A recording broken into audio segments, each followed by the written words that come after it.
یہ ایسا وظیفہ ہے، ایک حدیث پاک میں آتا ہے کہ یہ 99 بیماریوں کا علاج ہے، اس میں سب سے کم درجے کی بیماری ہم اور غم ہے، یہ دکھوں کا مداوع ہے۔ ارشاد فرمایا جو اللہ سے ڈرے اللہ اس کے لیے راستے کھول دیتا ہے، اور اللہ اس کو وہاں سے دیتا ہے جہاں سے اسے گمان بھی نہیں ہوتا۔ وَمَن يَتَوَكَّلْ عَلَى اللَّهِ فَهُوَ حَسْبُهُ، اور جو اللہ پر بھروسہ کرے اللہ اس کے لیے کافی ہو جاتا ہے، اس کی ضروریات کا وہ خود کفیل ہوتا ہے،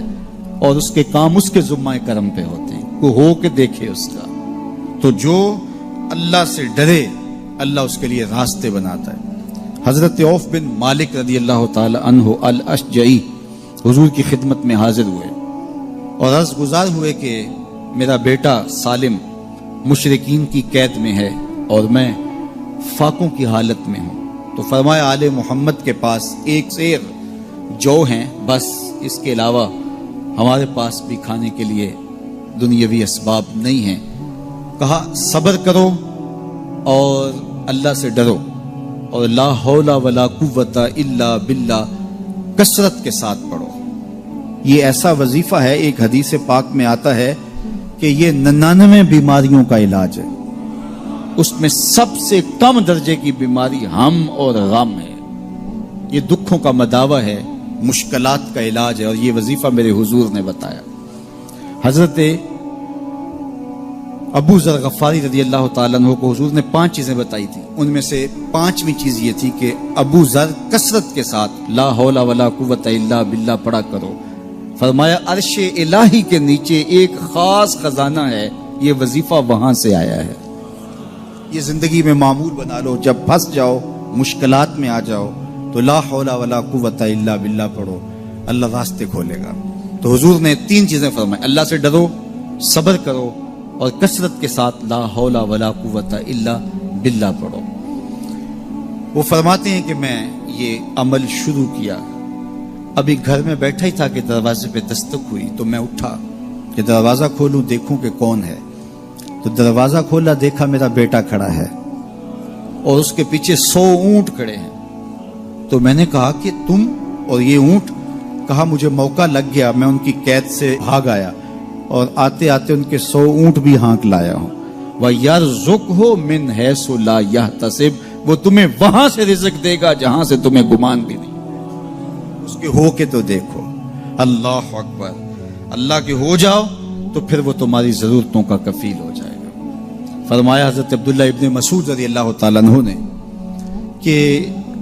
کسی شخص کو فقر و فاقہ آ جائے تو وہ لوگوں کو بتائے کہ میں آج کل بڑے مشکل حالات میں ہوں، ہر وقت لوگوں کو بتاتا رہے تو اس کی مشکل بڑھے گی، اس کی مشکلیں آسان نہیں ہوں گی اس طرح۔ اور اگر وہ اپنی اس مشکل کو کسی سے شیئر نہ کرے بلکہ مصلی بچھا کے اپنے رب سے کہے کہ مالک فقر و فاقہ آ گیا ہے اور اس کا علاج تیرے پاس ہے، اس مرض کا مداوع تیرے پاس ہے۔ تو حضرت عبداللہ ابن مسعود فرماتے ہیں کہ رسول کریم نے فرمایا جلد یا بدیر اللہ اس کو مالا مال فرما دے گا۔ یہ بھی کبھی کر کے دیکھو، مشکل آ جائے، فاقہ آ جائے، مصیبت آ جائے، کسی سے نہ کہو، صرف اپنے رب سے کہو، پھر دیکھنا اس کی کرم نوازیوں کا می کیسے برستا ہے۔ فرمایا اللہ پر بھروسہ کرنے کا جو حق ہے اگر وہ تم ادا کر دو، وہ تمہیں ایسے رزق عطا کرے جیسے پرندوں کو عطا کرتے۔ ہم تو دکان پہ جانا ہوتا ہے، فیکٹری میں جانا ہوتا ہے، ہم اپنے کاروبار پہ جانا ہوتا ہے، نوکری پہ جانا ہوتا ہے، مزدوری پہ جانا ہوتا ہے، ہمیں پتہ ہے کہاں آج صبح جانا ہے، لیکن پرندوں کو کوئی پتہ نہیں ہوتا کہاں جانا ہے، راس المال بھی نہیں ہوتا، لیکن صبح نکلتے ہیں، شام کو کبھی بھی خالی پیٹ نہیں آئے۔ بن توکل پنچھی اڑ دے، خرچ نہ پلے زیرا ہو، گھر سے خالی پیٹ نکلتے ہیں، جب واپس آتے ہیں تو پیٹ بھرے ہوئے ہوتے ہیں،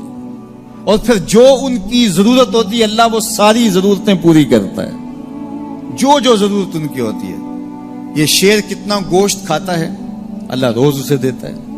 یہ ہنس روزانہ سچے موتی کھاتے ہیں، اور آپ مارکیٹ میں لینے جائیں لاکھوں روپے لگا کے تولے ماشے کے حساب سے آپ خریدتے ہیں، پھر بھی آپ کو یقین نہیں ہوتا کہ یہ سچے ہیں یا 2 نمبر ہیں۔ اور ہنس دنیا پہ کروڑوں جانور پائے جاتے ہیں، روز کھاتے ہیں، صبح بھی شام بھی دوپہر بھی، پیٹ بھر کے کھاتے ہیں، اللہ روز انہیں عطا کر۔ کہا اس پہ بھروسہ تو کر کے دیکھو، وہ تمہاری ضرورتوں کا کفیل ہوگا، اس پہ بھروسہ کرو گے وہ تمہیں وہاں سے دے گا جہاں تجھے گمان بھی نہیں ہوگا۔